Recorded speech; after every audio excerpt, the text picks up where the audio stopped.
What's going on, everybody? It is that time again. It's the Sooners Illustrated Podcast, episode 69, on this Tuesday, March 26th, 2024. Josh Callaway, James D. Jackson, Tom Green with you on a Tuesday. We backed the show up a day, and that's because practice yesterday for Oklahoma was open. We were all there. We have lots of thoughts and observations. We'll, of course, get into that here heavily on the show. We also have some other football housekeeping things. DeMarco Murray here to stay. We got the 2025 schedule kind of out of nowhere. We'll talk about that a little bit as well. And some hoop stuff. Women's hoop season came to an end on Monday. First domino in the transfer portal has fallen for Porter Moser's group. We'll talk about that, of course, on the back end of the show. But, gentlemen, let's start with the practice yesterday. Again, I think most fans are aware of this. If you've been listening to the show or watching, you are aware. But just a quick recap again. They had the first week of spring practice 2 weeks ago. It was completely closed off to media, no open windows, no player interviews, no nothing that first week. Then they were off last week for spring break, and now they're back to it this week. Practice number 4 was yesterday, and they allowed media to be out there for 90 minutes or so, basically 2/3 to 3/4 of the practice. No photos or video, unfortunately, but we were able to just kind of walk around, observe, take notes, and just kind of learn about some of these new guys that we had never seen before.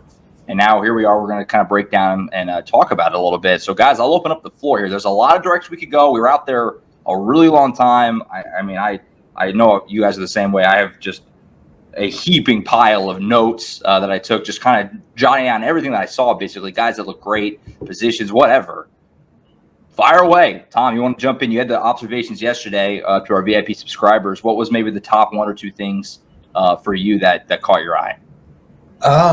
There was a lot. Like you said, 90 minutes, it's a lot to take in. I don't know where you want to start. Deion Burks is going to be a solid, very solid player. Yeah, that's where I'm going to start. That guy is going to be really good. Yeah, Deion Burks, even though he's a slot receiver, he's a little bit smaller in stature. He's one of those get off the bus guys. Mm-hmm. He looks so good out there, so smooth in and out of his cuts. Really impressed with what I saw from him early on. And there's a lot of guys that just when you see them in their position groups, they just stand out. Like they're just massive. The defensive tackles are always going to be big, but guys like Dejon Terry is looking more solid. Grayson Halton and Ashton Sanders looking good. We've talked about it before, but just how SEC ready guys like David Stone and Jaden Jackson already look. Yeah. Someone who really caught my eye, Devon Mitchell is another one that, he was third in the rotation at tight ends, but he's just so physically imposing. Jaden Rowe really caught my eye with the safeties. I know he's a guy that kind of gets overlooked just because, he missed all of last season, but he's out there. He looks like a linebacker. Yeah, he's big. Almost like a defensive end among the safeties. He's big. Billy Bowman wasn't, really doing much yesterday, but you can tell he just looks bigger. I know Josh was pretty quick to point that out. He's ripped. Yeah. Yeah. Those guys really just stood out to me from the jump, just walking out there and, seeing them from a physical standpoint for the first time this spring. Yeah, as I was saying, Deion Burks is the guy that I was looking forward to seeing on the field, a guy that transferred from Purdue. And he told me at the media day situation, he was like, I saw what Drake Stoops did in this offense, and I think I can do, something like that as well, especially being a little bit faster. And he's a lot faster than I think what Drake Stoops was, and Drake Stoops was just great with his route running. And I think Deion Burks is close to that already. He's going to be really good, I think, for this Sooner squad. I remember one play in particular. They were kind of doing a little red zone type offense down there on one end. And I remember one play in particular where Arnold kind of stepped back, hit Burks on a little 10-yard out. Mm-hmm. He jet up the sideline and scored. And there was nobody within 10 yards of him. It was a really clean route. And he just like you guys said, the speed and the burst, but also just the kind of smoothness, the way he moves around. Mm-hmm. He's going to be good. And I know it's early on. He's already has very good chemistry with the starters and things like that. Nick Anderson and the guys were on the sideline a little bit while he was working out. And they were slapping flies with him, encouraging him on the sidelines, things like that. And you can already tell that there's something there. And I think I can't remember who said it when we talked to the media. They were talking about Deion Burks as well. He was doing a really good job. Was that Tom? Who's that we interviewed together? Was that Justin Harrison that said that? Yeah. Justin Harrison said something great about Deion Burks as well. So those guys are seeing it as well. They see the experience that he's going to bring to this team, and I think he's going to be he's going to be the guy for them. Yeah, and Deion Burks had another nice play in that one-on-one red zone over Josiah Wagner in the end zone. Like he's just out there making some good plays. I mean, I know it's 4 practices in, it's still guys kind of getting their feet under them, especially after getting back from spring break. But he's one that we're going to have our eyes on for the next several months heading into the season. As I think Colin put it on the board yesterday, it's like Oklahoma landed an NFL caliber player in the portal. Mm-hmm. On the note of, I was going to say, on the note of did you have something else for Deion Burks? No, go ahead. I was going to say, so on the note of new guys, that kind of were impressive to me, I really like Bauer Sharp. He's kind of like, I don't know if I would have, kind of talking to guys after the fact. I asked Jalil Farouk, and all these interviews are on the YouTube channel as well, that we talked to guys yesterday. Got to some Arnold Stutzman, Billy Bowman, some big names there for you. I kind of asked Jalil Farouk about that tight end room, and he was very quick to kind of gush over what Bauer Sharp has done so far. The OU football Twitter account tweeted out that clip of Jackson Arnold throwing a touchdown to Sharp, last week or whenever that was. I guess it was before spring break, but they just tweeted the clip earlier this week. He looks great. He looks the part. I think right now he was going first in all the rotations. Now Jake Roberts wasn't out there. He was getting work done or treatment in a different place. We didn't see him. He came in at the very end, but we didn't really see him do anything. Right. And when we were out there, at least, Bauer Sharp was going first through the rotations. He looked great. The players are gushing about him and what he's done so far. Kind of we talked about a little bit with Colin on the show last week, just kind of spring intel things we had heard from afar that he was impressing so far, and that he was kind of pushing for that tight end one. And there were 4 practices into the spring, but right now I feel like he might be kind of the leader in that group. As far as if you made me guess today who maybe was going to be the most productive this season, targets, things like that, I think it might be Bauer Sharp. And I don't know if he's because of where he came from, Southeast Louisiana. He's not going to be the big flashy guy that fans are going to be real pumped up and excited about. But man, he's looking good, and the way the other guys are talking about it, you can feel that it's sincere, that he's making headway so far. I think Bauer Sharp was a big standout winner for me yesterday too. Yeah, I was going to say someone else who caught my eye was Des Malone. Completely agree. Watching him move at corner, I mean, he's got really good length, which you're going to need in the SEC going up against some of these bigger wide receivers. Thought it was interesting that, Kendall Dolby was kind of moving between the cornerbacks and the safeties while we were out there. We saw Woody Washington play some safety in some 7-on-7 drills late in the practice. So I think adding a guy like Des Malone and kind of fortifying that depth back there, especially when they get Gentry Williams back and they have him and Des Malone and Kenai Walker and Kendall Dolby being able to play there, and then guys like Josiah Wagner and Jacoby Johnson, gives them some flexibility to kind of move Woody Washington around and maybe not have to have him play almost every snap at cornerback this season.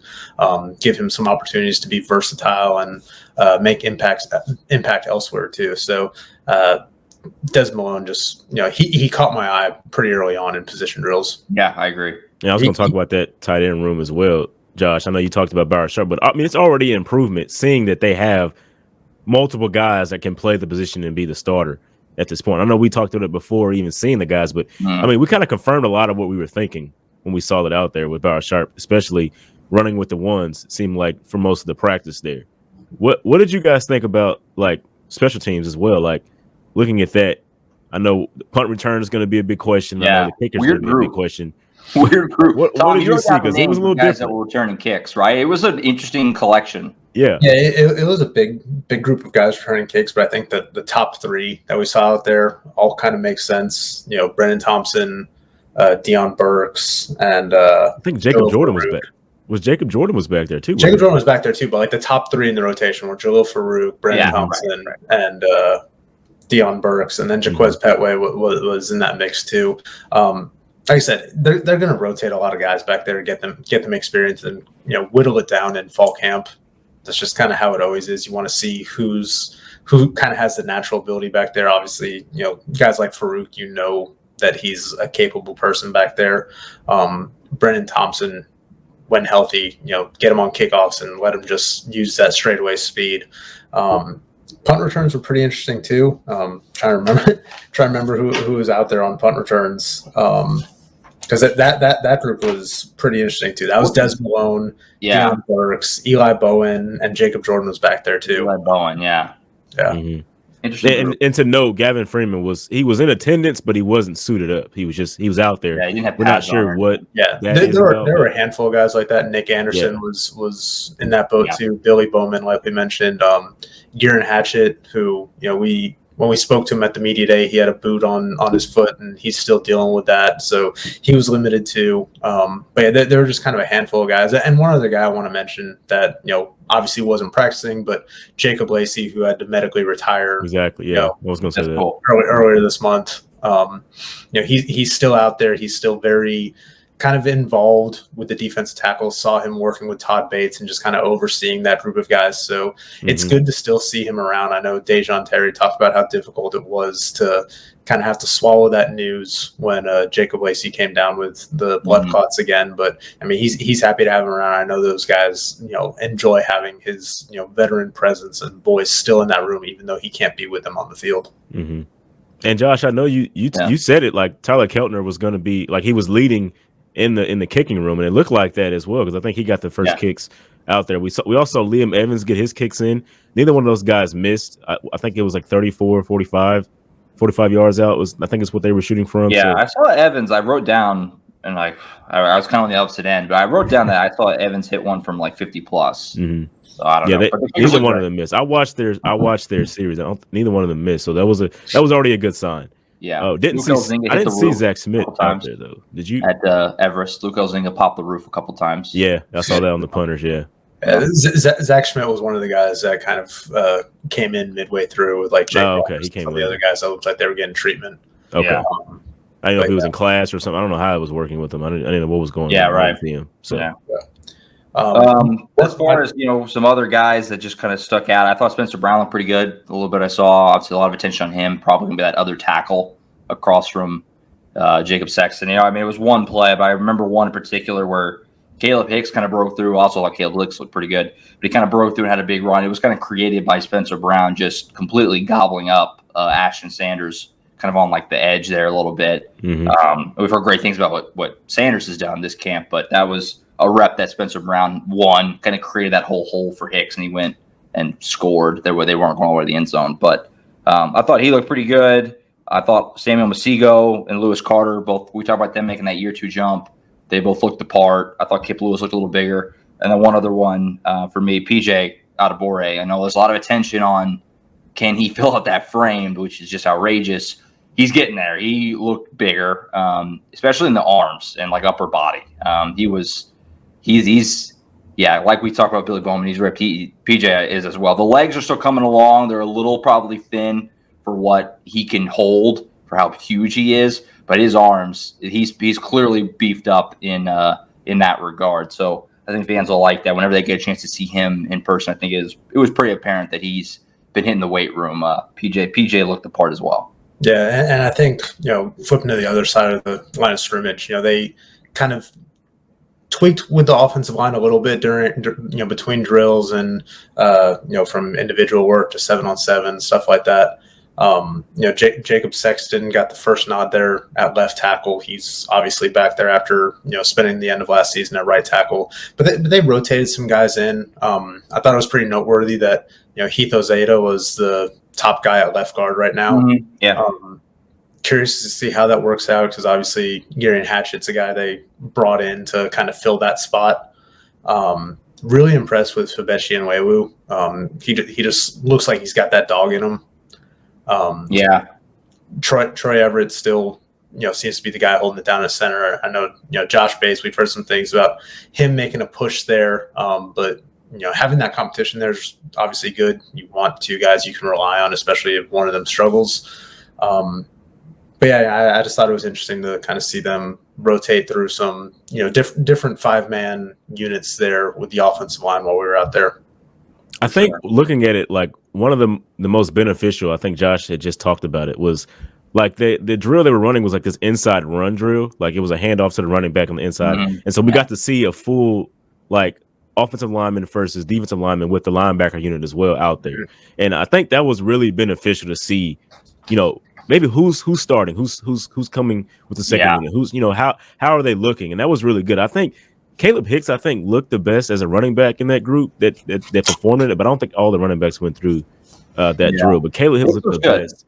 They had like the second and third team running backs over there because they were rotating through the offensive line, while on the other side of the field, like Jackson Arnold was working with like the first group, or rotating through the receivers, but like working with like Gavin Sawchuk and Javante Barnes. But you mentioned that drill. Like I said, they kind of rotated some different guys. That first team offensive line during that drill, we saw Michael Tarquin at left tackle. So thought that was interesting. Definitely. Jake Taylor's getting some looks at first rotation at right tackle as well.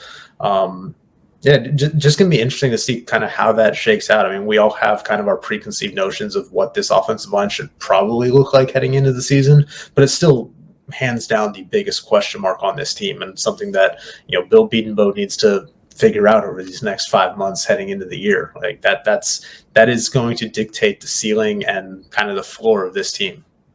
Yeah. I think we hit pretty much everything. I final little housekeeping things here. Like we kind of talked about the running backs. Caleb Hicks, I did think looked pretty good. He was running third with Sawchuk first, then Barnes second, then Hicks, and then Sam Franklin, the UT Martin transfer, was going fourth through the drills. I don't know if that means anything, but that's what they had it going through right now. That's usually a pretty good indicator of where things kind of stand, at least now, as of now. Emeka Begwa was going behind them, going in that fifth spot. It was our first chance to really see Zach Alley at all. We haven't talked to Zach Alley at all, but we got to see him a little bit. He is Brent Venables. They're the same, like the mannerisms, even all the way down to like the hat and like everything. Like they almost, like if you just don't look real quick, if you're from a distance, you could think they were each other. Like obviously there's an age difference, but they look or they move around. They're very, very similar. And Tom, you pointed out that Brent Venables was allowing Alley to kind of coach a little more than we saw with Ted Roof. Like Venables will kind of roll him away and let Alley coach the linebackers a little more, where it was Brent Venables was really just the linebackers coach before. Ted Roof was just kind of there. And you're kind of seeing that already. We were there for one practice. You could tell there's a little more trust there with Venables and Zach Alley. So that'll be fun to watch how that continues. It was fun. Actually asked Harrington about that. I was going to say, we were talking to Justin Harrington after practice, and someone asked him what he thought of Zach Alley. He spoke very highly of him, and I asked him, when you're out there on the field and they're both on the field, do you ever like get confused at who's talking because they just sound so much alike? He was like, Brent Venables is usually standing behind the offense, so his voice projects a little bit more, while Zach Alley's kind of behind the defense. But he's like, if I'm just like walking and like in passing and hear him, it's like sometimes I might get them mixed up. That's funny. Even we noticed it while we're out there on the field. You hear Zach Alley, just the way that he's, communicating to the players across the field and during drills. Like he's like the cadence, the mannerisms, it's all very Brent Venables-esque, and that just lines up with everything that we heard over the last few months since he's been hired. Yeah, and I asked Billy Bowman about Zach Alley too, and he talked about how nice it's been. I don't think he meant it as like a shot at Ted Roof or anything, but it's going to sound that way. But he talked about how nice it's been to have a younger guy, a little more energy. He's in the film room with him, stuff like that. He said that it's been great so far. He's been very easy to adapt to, I think is how he put it. So, So far so good. Again, all those interviews are on the YouTube channel. We talked to, I think, 8 guys, something like that. A lot more than 4. On the YouTube channel yesterday. More is expected tomorrow on Wednesday, so keep an eye out for that as well. Just going to talk to guys. Talked to Jackson Arnold yesterday as well. Got to hear some things. He was very relaxed in his. He's always been pretty good with the media, but he seemed a little more like I'm the guy type of a vibe coming off him. He was very relaxed. He kind of one of the better quotes that I heard, at least, and I can talk to every guy, just about half of them, a few of them. But somebody asked him about kind of flushing the Alamo Bowl. That the bad aspects of it, the turnovers, things like that. He kind of joked about that. He is just kind of, he's like, first thing, delete Twitter. He's like, I had to just stop looking at that stuff because it is crazy times out there. But good stuff. Cool to catch up with a lot of these guys. First time we talked to really any of them, obviously, since the bowl. So that's all on the YouTube channel for you. Tom's had a story up already. More to come, obviously, today and throughout the week. And again, we're talking to more guys tomorrow. So spring ball is in full swing. and a great time to become a VIP subscriber. We would have had full access to all our VIP notes and observations yesterday and today. Continuing that, and just the beginning. We got a lot more to come. Spring game's still a little less, I should say, than a month away. As far as other football stuff, I have a few housekeeping items to get through. Then we'll wrap up with some hoop stuff. Do want to talk about DeMarco Murray. So this happened kind of middle of last week, so it's kind of a little bit dated, but it still felt like it was important to talk about it. Signed an extension. He's going to stay at OU. So full disclosure, last week on the show, last Wednesday, Colin and I spent about 10 minutes or so talking about DeMarco Murray and the fact that he was a candidate for the Ohio State job. We kind of talked about the angles of it, how likely we thought it was, whatever, blah, blah, blah. That never made it to air. If you're listening or watching, you're saying, no, you didn't. It's because I went back after that, edited it out. We never got a chance to – I took it out of the show before it ever hit the air because before we could get it out there, DeMarco signed an extension and made the decision to stay at Oklahoma. This is obviously a big win. He's not going to be at OU forever. I mean, he's going to want to be a coordinator someday. He's going to be a head coach someday, I assume. But this was a big win to keep him in town for now. The way he's recruiting that position, he's the number one guy in 2025 committed, or 2024, I should say. Taylor Tatum committed. Big deal here, obviously, guys, right? I mean, to keep DeMarco, it felt semi-real for a little while. The Ohio State was in play, but to keep him in, it's a big deal, obviously. Yeah, especially the timing of it all. Like, it's one thing to like lose a coach right after the season, but then to go, 3 months into the off season with your new staff to then have to, fill another hole. And it got to the point early last week where we were kind of discussing between us, like, what candidates might it be if this gets very serious with DeMarco to Ohio State. But I mean, it's big to keep him. We spoke to Javonte Barnes yesterday, and he was, talking about, he didn't know the full details of everything that was going on behind the scenes, but obviously, the players are on Twitter, they're on social media, they see what's going on to an extent. And he was just talking about how happy he was that DeMarco was still going to be his coach, still going to be around, because DeMarco is the reason he came to Oklahoma. I mean, he wanted to play for him. And obviously an Oklahoma guy, it's, that keeping him here is big, especially just for the continuity of that offense. Yeah, I don't know how it turned out, but me and Tom were in the same scrums each time. That was exactly what I was going to say. I was going to talk about Barnes and him wanting to be here because of DeMarco. Mm-hmm. And I mean, DeMarco's been helping him, get through that injury, because DeMarco had injuries as well throughout his career. So, I mean, Javonte's been listening to him a lot about that. So he looks at him as a mentor. I mean, that's really the guy he came for. And I think he really appreciates his attendance with OU. So I think that's what it came down to. Yeah. It's also just a sign, I think, of the staff that Oklahoma has right now. So there was a lot of talk about Todd Bates being a candidate for some SEC jobs. They kept him. DeMarco Murray now a candidate for Ohio State job. They kept him. I mean, they've done a pretty good job at retaining their assistants. I mean, other than Jeff Lebby leaving for a head coaching job, which what you can do about that?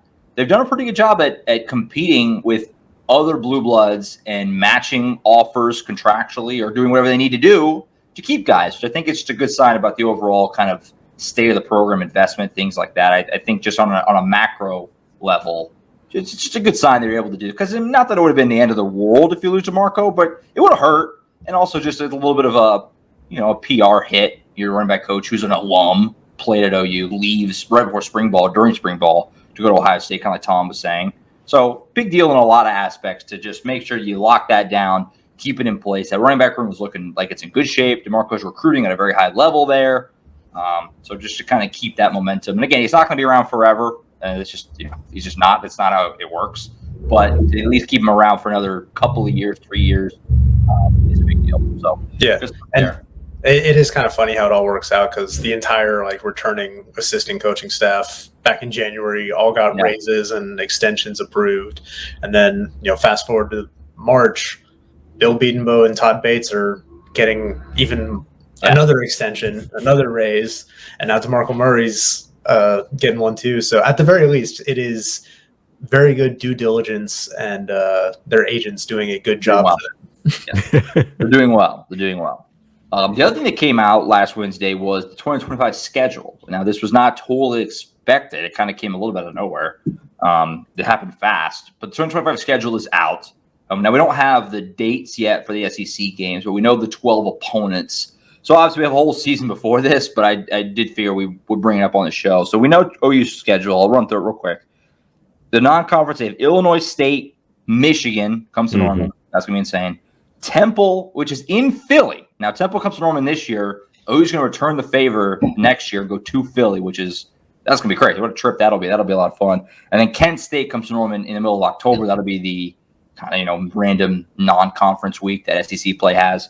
The 8 conference games, which it is staying at 8 for at least another year, are the same 8 teams. They just flipped it home road. So Oklahoma, which has kind of a tough schedule this year, is going to have a tough schedule again because it's the exact same group.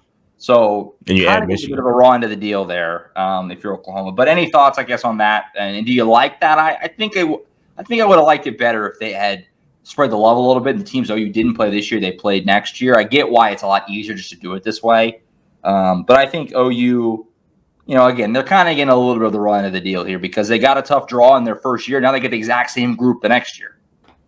Yeah, I mean, I would have preferred to see them, just alternate the other 8 teams in the league that they weren't playing. Or other 7 teams rather, or 8. Yeah, sorry, I'm bad at math. Texas, so yeah, you're kind of right. Yeah. You keep Texas, rotate the other 7, so you played all 15 other teams in the league. There we go. I would have liked to see that as their kind of 2-year, solution to their scheduling issue until they figure out if they want to expand to 9 games, which I think is ultimately going to happen. Do you think it's interesting that, their first year in the SEC, they're, welcoming Josh Heupel back with Tennessee coming in, welcoming Shane Beamer back with South Carolina, and then, just kind of the way the coaching carousel worked, 2025, you got Sherrone Moore coming back to Oklahoma too with Michigan visiting. Obviously, we knew that game was already going to happen, but just interesting little quirk of the schedule, the way it all worked out. But yeah, I think just the other interesting thing is, they finished filling out their non-conference slate. That Kent State game got added. It wasn't previously out there or agreed upon. That one's on October 4th, so it seems like the Red River rivalry would be the next weekend on October 11th. Pretty safe to say, I would think. But yeah, I just think it would have been better to alternate teams instead of alternate locations for the 2025 schedule. And I can see, why maybe you would do that. Just give the other team, like if say the other team loses, you give them a chance to play them at home and things like that, and try to avenge their loss before next season. I guess it's a thought process of it. You host and then you go there. But honestly, we want to see all the teams. That was the fun part about these 2 teams going to the SEC is getting to see them now have that slate, have that schedule. And so you want to see them against every SEC team. And it's going to take 3 years now. I'm assuming, they we don't even know if they're going to change it. We just assume they are from 3 years from now. And a lot of the guys are going to be gone by then that OU already has. So, it's a little different, but I can see both sides of it, I guess. Yeah. That's the thing. Like the SEC's never really cared about the get back aspect, especially when they were in divisions. Like you would have your, one permanent cross division rival, then you kind of cycle through the rest. They're in my 9 seasons covering Auburn, they played Tennessee twice, but I never went to Knoxville. They played Florida once, and it was in Gainesville.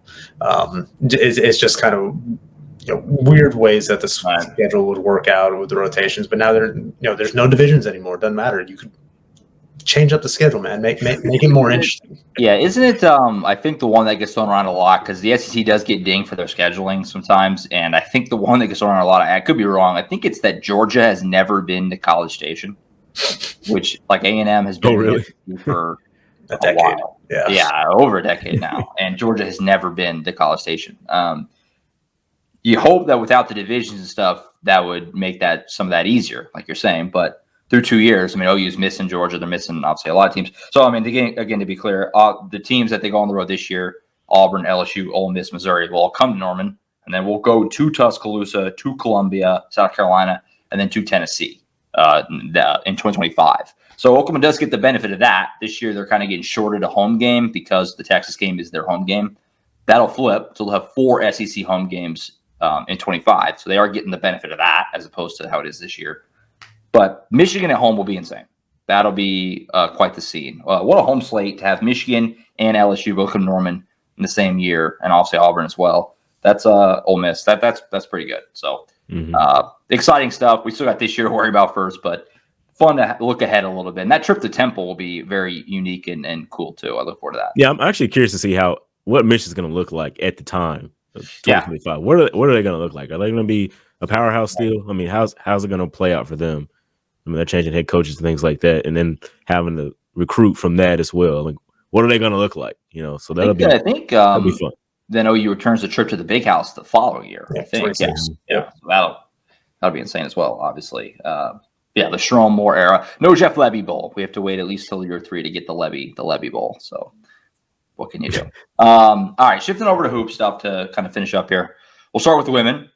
They were in the NCAA tournament over the weekend. They got everything they wanted. James, you talked about it last week that Florida Gulf Coast was not going to be a gimme, and Florida Gulf Coast jumped all over them to start that game. It was, I'm watching, flipping around as much as I can. It's Friday, so you got right in the thick of the first round of the men's tournament. I'm flipping over the place. I flip over about mid-first quarter. The women's game was like, whoa, what's happening here? The score, they were in a huge hole to start that game, but they dug out of it. They found a way to gut it out and get a big win. Then they go play Indiana yesterday, obviously in Bloomington, 5-4 matchup, and they led a lot of the game, but they couldn't quite close it off. They go down the second round again. That's kind of been the spot where they've been capped under Jenny Bronchek, who's had such an amazing start. They've had 3 great years. They've been just can't quite break through that second round. It's now 3 straight years. Notre Dame, UCLA, Indiana, they've gone down in the second round. They're right in this, obviously, James. We were watching as much as we could. This was right when we were at practice and talking to players and stuff yesterday. But we were literally watching on my phone and stuff while waiting to talk to players. But obviously an amazing season. Nobody expected them to be as good as they were. They won the Big 12 again, but they were so close to breaking through and getting to the Sweet 16. That part of it will sting, at least in the short term. And you talked about the second round with Coach Jenny, but I mean, it's kind of gone back over a decade. I mean, it's been since 2013 that OU's even gotten to the Sweet 16 out of the first weekend. So, I mean, it's just been one of those things that OU is really trying to get after. And so, I mean, seeing this team and knowing that all these players could be back, except for 2 seniors that really didn't get much playing time. I mean, they still were there, but they didn't get much. So most of your production will be back if nobody portals out. And you should be able to build on this and go forward with it because they got a tough field. I mean, I just was thinking about it after everything was over. Like, man, it really did. Like, they had Florida Gulf Coast, so you think would be, an easier game. It's like most people were thinking at first. But then you look at their numbers, and historically, they're the best number 12 seed in history of NCAA tournament. Like, they always upset whoever they're playing when they're the 12th seed. And they were on a 22-game win streak at the time coming in. And then OU has to play Indiana, who was undefeated 16-0 at home.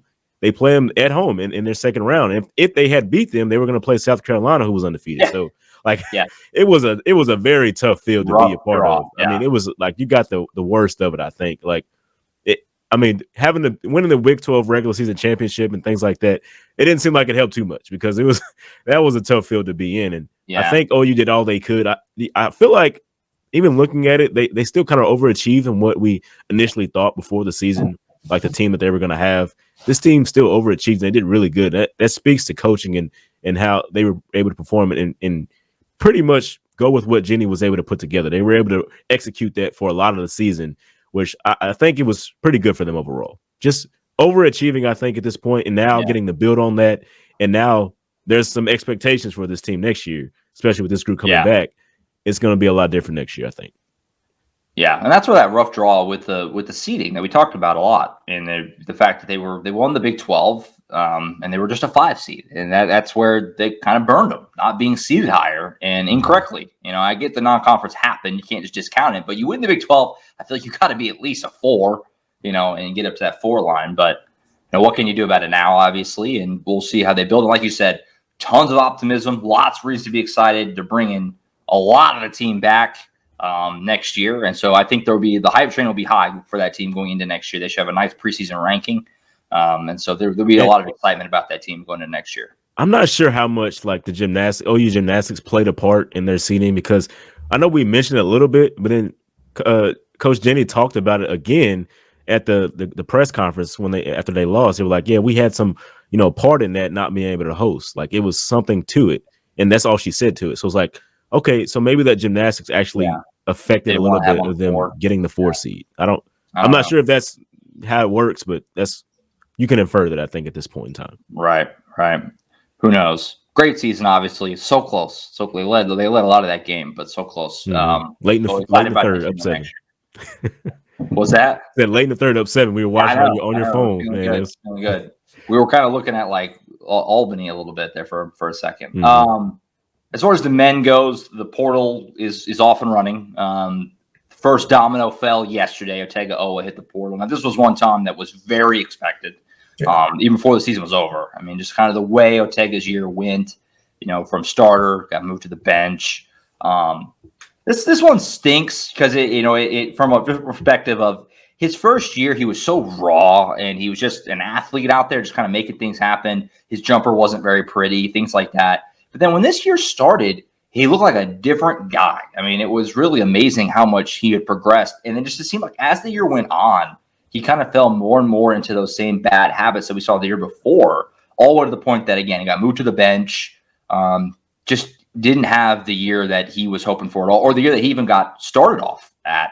So he's the first guy to hit the portal. Again, not unexpected by any means, and you got to have spots. A lot of team, fans stuff want the team to be improved. You're only going to do that if you change some roster spots. So it's going to be the same team, but kind of a promising start kind of ends a little bit with a thud for him. We'll see where he winds up, but after 2 years, Otega Oweh hitting the portal. Yeah, like you said, the writing kind of seemed on the wall for this one. Yeah, it did. Especially when late in the season he got benched, lost his starting spot. Rivaldo Suarez went into the starting lineup there. But yeah, it was such a strange season for Otega. I mean, through non-conference play, he was arguably their best player. Yeah. He was just on a tear. He was doing a good job of getting to the rim and finishing. Shooting pretty well free throw wise, even in non-conference play. Saw him knock down some 3-pointers. His shot, just like the form, looked better than it did last season, and we heard Porter Moser talk a lot about that. But then in Big 12 play, it kind of just fell off. He struggled finishing at the rim. Shot like 50-60% from the free throw line in conference play. Wasn't great. Wasn't scoring at the clip that he was. Just wasn't being as efficient. Was struggling with turnovers at times. Would seem like he would just try to do too much with his dribble, and that's just not the kind of player he is. He needs to be an attacking type of guard wing, and it just kind of fell apart for him late in the season. So it wasn't a surprise to see him go in there. I think we all kind of expected that to happen. But like you said, they need spots. We expected some level of roster turnover. I don't think it's going to be as extensive as it has been in past years under Porter Moser. Yeah. They hope to have a little bit more continuity, but with Otega Oweh now in the portal, they have 2 available spots to fill with portal guys. And, they've contacted over a dozen guys so far. Kind of curious to see how they approach it and what they prioritize. I mean, obviously they want to add a interior presence that can kind of be more of a go-to big, so that maybe you don't have to rely on Sam Godwin to be your starting center all the time, or be your offensive rebounding presence as good as Sam Godwin was. Jalen Moore doesn't have to carry that weight of being the leading rebounder for the team. But I do think that they need to add somebody else out there on the perimeter to kind of take some of that load off of a guy like Javion McCollum or the Milo Zuzan. See what's going to happen with those guys, if they can keep them, if they're going to explore their options too. But they have a little bit more flexibility in what they can do now that they have multiple spots open. I think we're going to see Oklahoma get a little bit more active because when you have just one spot, you have to be a little bit more selective in who you're talking to and how you kind of approach prioritizing guys. Yeah, 100%. Like you said, 2 spots open now. You have 4 guys leaving, the 3 seniors and Otega, and then you signed 2 guys with Forsyth and Qual Atak. So you got 2 spots open right now, and that's as of now. I mean, we'll see who else jumps in the portal. Certainly quite possible that more do, and we'll keep an eye on it. Obviously, we'll let you know on the site when that does happen, if it does, and we'll talk about it on the show. But like you said, that extra spot, I agree. It allows you to, because, you throw out some offers, and somebody says, okay, yeah, I'll take it. And then there goes your one spot. You got to be real careful just giving out offers willy-nilly. Now you got 2, you got a little more flexibility and very possibly more. And we'll continue to keep an eye on that as the offseason rolls on. I think that's it. good show. Lots of time. Busy times are kind of back around here a little bit with spring ball really getting into full swing. Again, tomorrow there'll be more interviews and things like that, so keep an eye on that on the YouTube channel for that. Lots of content on the site. Become a VIP subscriber. Sooners Illustrated, Oklahoma.247sports.com. Get all the VIP intel coming out of spring camp, basketball transfer portal news as well, and also just Diamond Sports are in full swing, things like that. So it's a great time to jump aboard with us. I'll be back with Colin on Thursday to hit some other recruiting news and things like that. News coming out of spring camp, whatever else is going on. Be back with these guys probably next Monday. I think they're practicing on Tuesday next week, so we should be safe for a Monday show to hit the latest from spring camp and anything else happens in the portal and whatever else happens between now and then. That's it for now. For Tom Green, James E. Jackson, I'm Josh Callaway. We'll see you guys next time on the Sooners Illustrated podcast. See you.